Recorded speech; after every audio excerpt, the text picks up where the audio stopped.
Energy. It's of concern to everyone.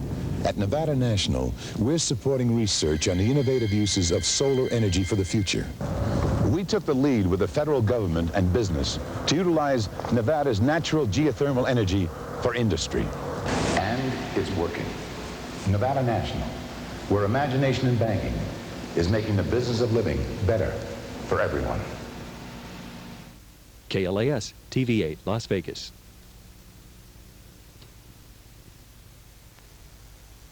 This is the CBS Evening News with Walter Cronkite. Good evening. Illinois Congressman John Anderson today withdrew from the race for the Republican presidential nomination and announced his expected independent bid for the White House. Anderson, whose appeal has been to moderates and liberals of both parties, but who has not won a Campaign 80 primary, said the nation deserves an alternative to the presidential choices being offered. Bob McNamara reports. John Anderson, October 1979. I would not contemplate forming a third party or running as an independent apart from the impossibilities that that would represent as far as the calendar is concerned. It is not my intention. John Anderson, today. I have chosen, after careful deliberation, to pursue an independent course toward the presidency of the United States. Nationwide polls say that a lot of voters are unhappy about making a probable choice between Jimmy Carter and Ronald Reagan in November. But a problem Anderson must overcome is that when he is added as a factor in a presidential race, he doesn't fare well either. Anderson, who campaigned virtually alone through the New Hampshire primary and then scored a surprising second-place moral victory in Massachusetts, was later drummed out of his party by his opponents in an Illinois debate. John, you really would find Teddy Kennedy preferable to me? You're head and shoulders above Jimmy, and you're head and shoulders above Teddy, and head and shoulders above Jerry Brown. But I'm arguing you're in the wrong party, John. I didn't know we had a loyalty test in the Republican Party. Historically, candidates who have run outside the two major parties have failed. George Wallace was the most recent serious contender, running as a third-party candidate in 1968. He was attempting to put the election before the House of Representatives for a decision. And at this point in his campaign was pulling about 14% of the vote from Nixon and Humphrey. And today, Anderson finds himself ahead of where Wallace was. Anderson does best with college graduates, eastern city dwellers, independent voters, and those earning at least $25,000 a year. But money will be one of Anderson's biggest problems. Now cut off from federal campaign matching funds, independence means he must rely on a direct mail fundraising effort that hopes to raise as much as $15 million, a figure still half the amount the major party candidates can spend. Anderson also faces legal obstacles in getting his name on most state ballots. Already, he's missed filing deadlines in 6 states, which account for 14% of the country's electoral votes. Anderson said if an independent race is unrealistic, he will give up.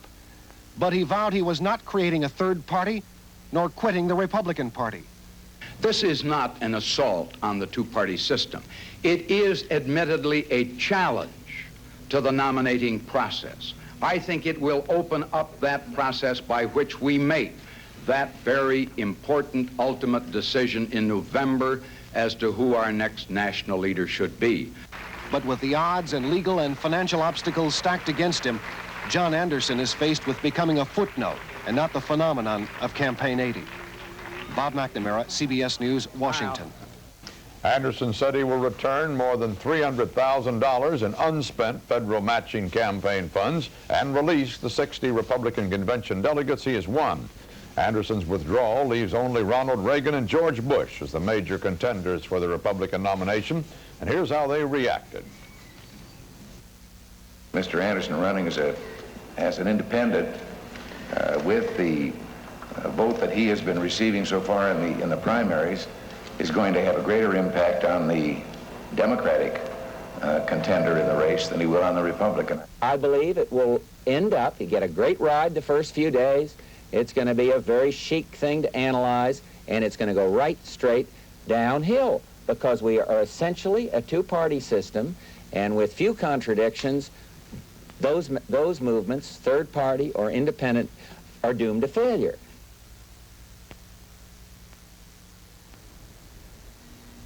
Straight talk. What some Lincoln owners think of the shorter, lighter Lincoln Continental. Even though it's shorter and lighter, it still rides like a incredible luxury vehicle. It gets excellent economy and it has the size that I need. No car can compare it with the interior size of that Lincoln. Doing great. Highway mileage is fantastic. Trimmer size for better mileage. Less weight for better mileage. Automatic overdrive for better highway mileage. Lincoln Continental 1980. Better mileage without giving up luxury.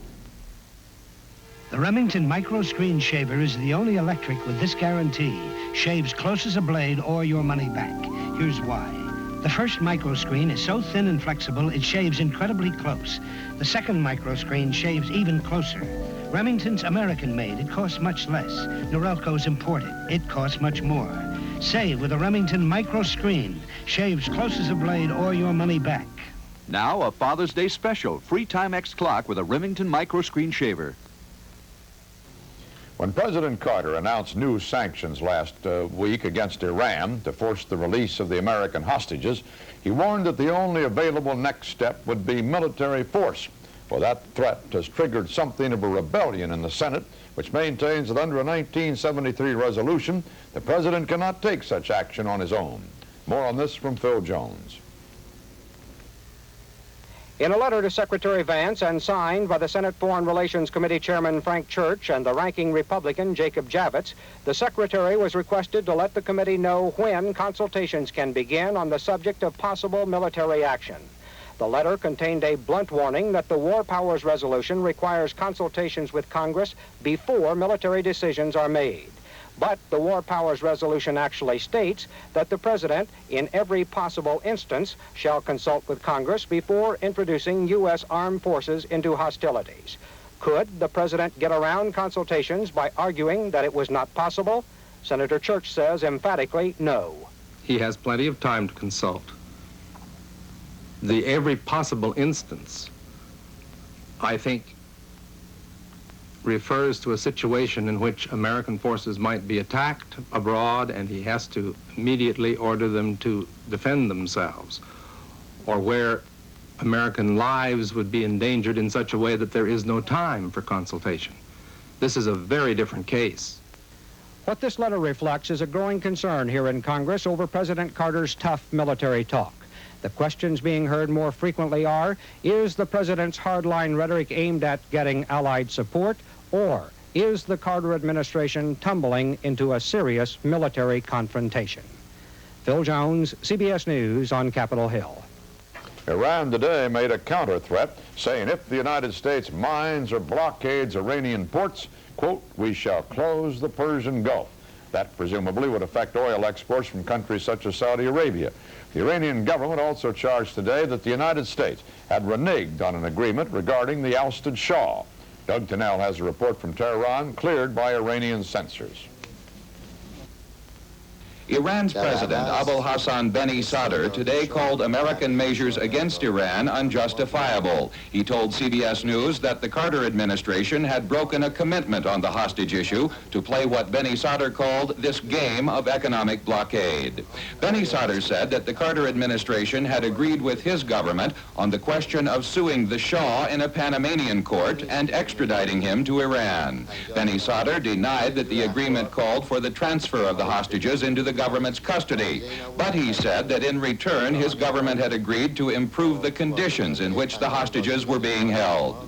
When asked if he had any special message for the American people now, Beni Sadr said in part that the question of the hostages will not last long and will be solved sooner or later. Beni Sadr charged that the United States is exploiting current unrest among some Iranian minority groups and on the country's university campuses, an assertion that was echoed later today by his foreign minister. 90% of them are being managed, subsidized, and organized by the CIA, without exception, Iran or elsewhere. That includes those who demonstrated on the campuses in Tehran in recent days? Well, some of them, not all of them, definitely not. Some of them, yes. Gobzadeh also hinted at one possible response to any naval blockade of Iranian ports. We are not going to let any oil get out of the Persian Gulf. Will you use your Navy to that end? There are other things more effective than Navy to be used. Can you tell us about those things? No. Later, Benny Sadr appeared at a memorial service for one of Iran's leading ayatollahs, who the Iranian government claims was murdered by the Iraqi regime. When asked about Iran's growing isolation from the Western world today, Benny Sadr said that he was used to isolation from the days when the Shah ruled Iran. Iran is facing crisis from every direction, Benny Sadr said, but the Iranian people will not surrender. Doug Tennell, CBS News, Tehran. Regarding Benny Sadr's claim that the Carter administration had broken a commitment on the hostage issue, White House News Secretary Jody Powell responded, quote, "We were not a party to any commitments on that, if any were made, which I doubt." Over at the State Department, there were new warnings to Iran, but these were about Iran's new economic links with the Soviet Union, not the hostage situation directly. The department spokesman said that if Tehran strengthens ties with Moscow, it runs the risk of Soviet domination. The Carter administration's handling of foreign policy in Iran and Afghanistan, as well as other areas, came under sharp attack today from a chief architect of past policy, former Secretary of State Kissinger. He spoke at a Washington conference on foreign policy, and Marvin Kalb was there. It was a somber vision of America's predicament. Kissinger declaring the U.S. faces one of the gravest foreign policy crises in its history, then indirectly charging the Carter administration with having failed to provide what he called clear and unambiguous leadership. He reached back for historical parallels, and while never mentioning the president by name, he recalled a former British prime minister noted for his umbrella. In 1938, Chamberlain was the most popular man in England. 18 months later, appeasement had become a byword for abdication of leadership. Kissinger recalled another period, 1914, when chaos was again followed by a world war. Wherever one goes today, one reads the analogy to 1914. And there is a danger that a series of minor crises will gradually get out of control. Specifically on U.S. policy towards Iran, Kissinger expressed sharp disagreement. The worst danger, in my view, is gradual escalation,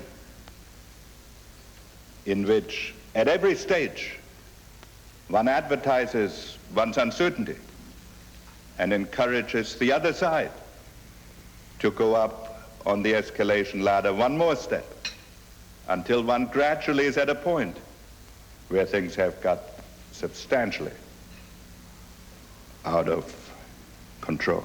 Kissinger said he was not blaming any one person or any one administration, but he left the unmistakable impression that his critique was aimed directly at the White House. In the audience were sympathetic foreign policy experts, Republicans and Democrats, eager to be tapped for service in a Reagan administration. Marvin Kalb, CBS News, Washington. Barbara and Kenneth Tim, the mother and stepfather of embassy hostage Kevin Hermaning, are trying on their own to resolve the Iran crisis. The Tims, who went to Tehran to visit their son, have appealed to the Iranian government to meet with members of the U.S. Congress. Their lawyer, who announced this appeal, did not disclose any details and said they were awaiting an Iranian response. Iran has agreed to allow Switzerland to represent U.S. interests in Tehran, and Algeria will represent the Iranian government in Washington. But in an exception to normal diplomatic practice, American officials say the Iranian embassy in Washington will not be turned over to Algeria as long as the U.S. embassy in Tehran remains occupied.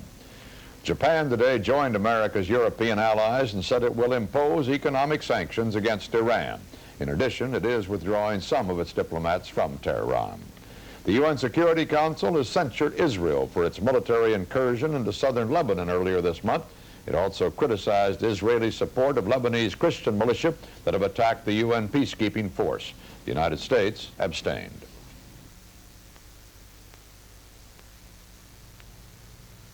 I'm looking for the newest thing in watches. Have you seen the new Bulovas? They even have a watch now with a musical alarm. This is our Lady Bulova room, where thin is in. Elegant styling, gold. How about diamonds? You want quartz accuracy? Bulova is so accurate, it went to the moon. Time ahead of its time. That's Bulova watch time. If you think all steel-belted radials are alike, watch this, a Goodyear radial. Michelin, Goodrich, all losing air, going flat. Uniroyal's new Royal Seal, no air loss. Inside, Uniroyal's revolutionary puncture sealant surrounds and seals most tread punctures permanently. Uniroyal's new Royal Seal, for the quality tire that's tougher than nails. You want Uniroyal there. It looks like the historic British evacuation of Dunkirk, a ragtag fleet of boats of all kinds and sizes shuttling from shore to shore. But it's the sea lift of refugees from Cuba to Florida, sailing right along with Castro's blessing and the State Department's disapproval. Ed Rabel reports from Key West. They had been separated for 15 to 20 years, Miami Cubans and those from the island. Now, finally, they are together. For them, the waiting, hoping, and praying are over. In Key West, boat docks and boat yards are jammed by Cubans buying, renting, and launching almost anything that will float to get to Cuba and bring family members and refugees out. The Coast Guard says 400 to 500 such vessels are sailing between Florida and Cuba. At least one sank, others are breaking down, and the Coast Guard's rescue forces are strained to the limit. U.S. authorities are discouraging the ragtag operation with threats of fines and imprisonment. But most agree there's no stopping it, even if they were ordered to do so. I doubt realistically that one could stop it now. Why? The sheer numbers involved and the expanse of water that you're talking about trying to cover. That we would have to physically heave each one to and return them. And I think you can imagine the size of that task. The Carter administration says it cannot condone this private, unsanctioned relief operation. But U.S. Immigration and Naturalization Service officials are right at the docks working to clear the refugees into Florida rapidly as each boat arrives. The orderly processing here by U.S. officials is, for the Cuban exiles, a confirmation of what they thought all along, that President Carter would not stop what they call their mercy mission, for to do so could be considered a violation of his own human rights policy. Ed Rabel, CBS News, Key West, Florida. By tonight, about 1,200 refugees had arrived in Florida this week. The House Ethics Committee today recommended that the House censure California Democrat Charles Wilson for financial misconduct, excuse me, and oust him from his subcommittee chairmanship. Censure is the strongest punishment the House can impose, short of expulsion. Interior Secretary Andrus today removed William J. Whalen as director of the National Park Service. Andrus said he acted because he believed it was best for the service, for the department, and for Mr. Whalen's health. Whalen came under the fire of conservationists for scrapping plans to keep hundreds of motor vehicles out of Yosemite National Park. The 39-year-old Whalen was hospitalized last month for an undisclosed illness.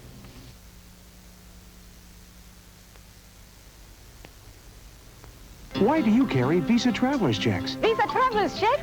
They're accepted everywhere I go. If I lose them, they can be replaced.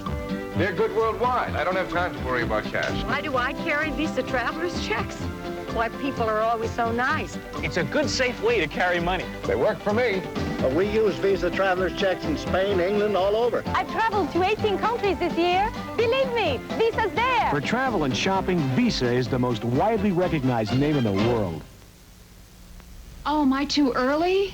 My watch is fast. The others will be here any minute, Jenny. Relax. Sorry, I've had too much caffeine, and my doctor says that it bothers me. Don't you drink Sanka brand decaffeinated coffee? I like real coffee. Sanka brand is real coffee. Have some. It does taste good.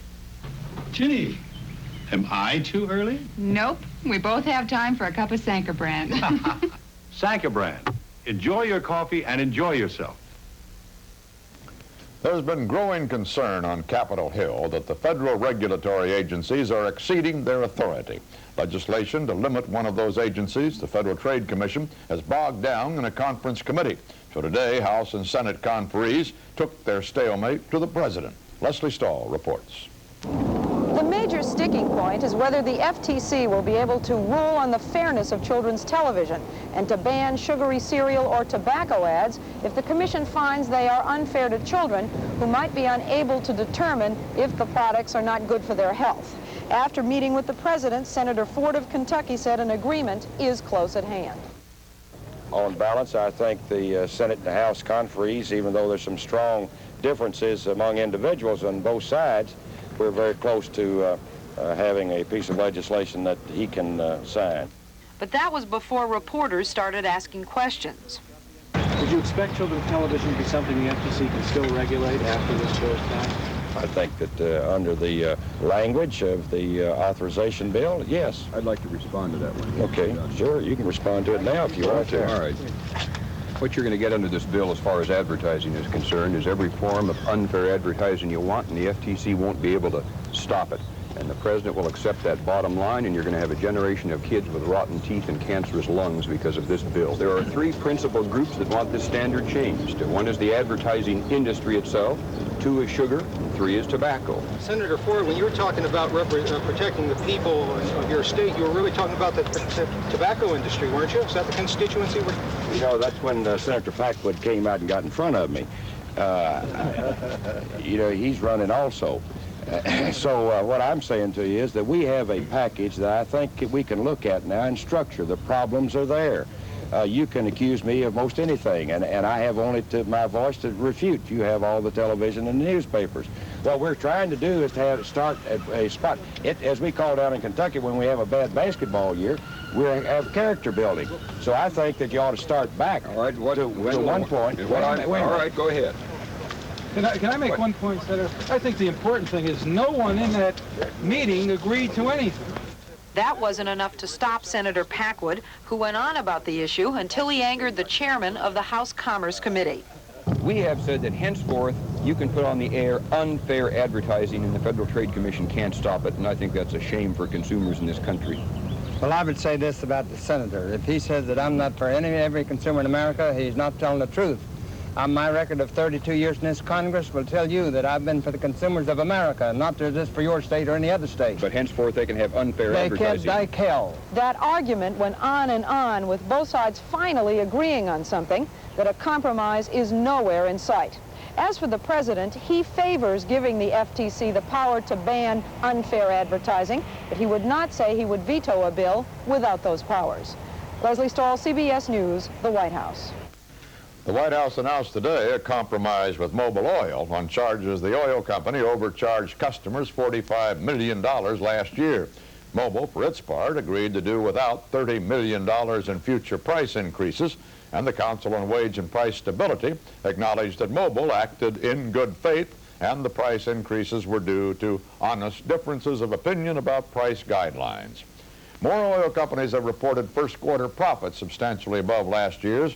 Gulf was up 56% with three-month earnings of $389 million. Conoco up 103%. Tenneco up 45%. Marathon up 33%. Getty up 107%. And Ashland oil profits rose 74%. The United Airlines parent company, UAL Incorporated, today reported a first quarter loss of $40 million. High fuel costs were blamed.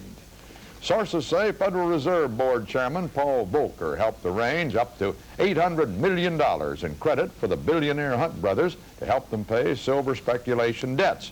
The Associated Press reports that Volcker approved credit from private banks because of concern that the Hunts' financial difficulties could jeopardize some banks and brokerage houses. Now, House Banking Committee Chairman Royce is planning hearings on whether the Fed board violated its own restraint directive on credit sought for speculative purposes. Volcker is out of the country, not available for comment, but a spokesman said neither the board nor its chairman initiated any effort to obtain bank loans for the Hunt brothers. The stock market today was up in active trading.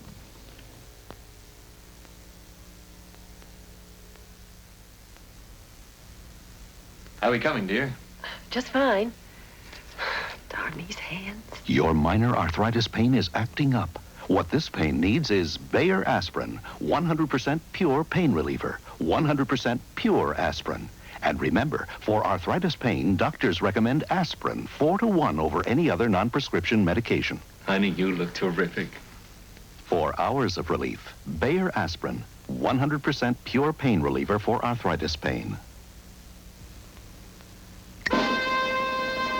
Suppose your TV disappeared. Would your homeowner's insurance give you full protection, or would your loss be based on depreciated value? With Safeco's full value coverage, we replace new for old at today's prices. Now, you might not be able to buy happiness, but your Safeco agent can surely sell you peace of mind with full value homeowners insurance. Well, did she or didn't she? Rosie Ruiz today denied that she cheated to become the women's winner in Monday's Boston Marathon.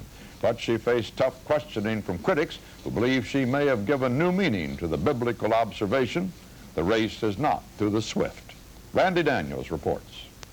In this race, Rosie Ruiz won the women's division of the Boston Marathon, a grueling 26-mile race in record time. Her time was so stunning that few observers or participants believe she completed the entire course. Ruiz was an unknown with little technical knowledge of long-distance running. The fact that she won and was never seen by race officials or in videotapes of the marathon until the final stretch has sparked the biggest controversy in the history of the prestigious event. I doubt if she can do 1 mile at the speed she did the Boston Marathon. With Steve Merrick, president of the running club she joined only a week before the Boston race, Ruiz went before a hostile press in New York to defend her performance. If this was a carnival, I'm taking her out, believe me. The 26-year-old administrative assistant denied that she cheated in the Boston Marathon or in the New York race that qualified her to run in Boston. The way the race is run, Ruiz said any unknown who won would face the same pressure. I do not believe that there is enough coverage for women in any of the races. I believe that maybe after this, whether you prove me guilty or not, which I am not, there will be more coverage of women crossing the finish line during 26 miles. It's not fair. Ruiz declined the offer of a New York newspaper to run the same distance again for $1,000, but said she was willing to take a lie detector test to prove that she did not cheat. I had 1 minute to feel that I had won the race, and every moment after that has been a nightmare. Marathon officials are expected to make a decision soon whether to take back her marathon medal. If they take my title away from me, I don't know. I don't know. Randy Daniels, CBS News, New York. And that's the way it is. Thursday, April 24th, 1980, the 173rd day of captivity for the American hostages in Iran. This is Walter Cronkite, CBS News. I'll be away tomorrow, next week on vacation, and Dan Rather will be here. Good night.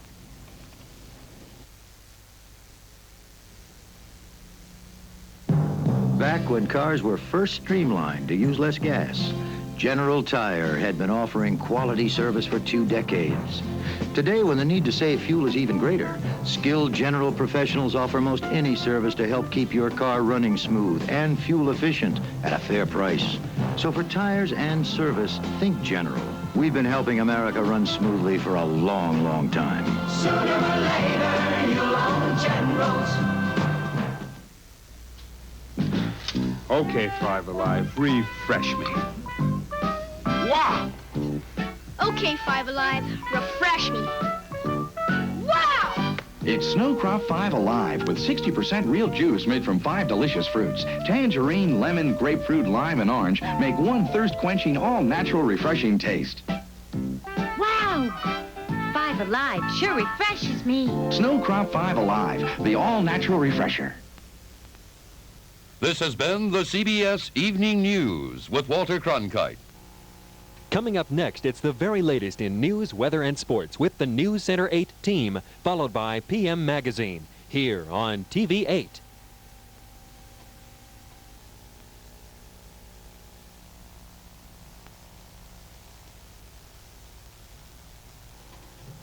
We are moving from this. First in Nevada, KLAS, Las Vegas.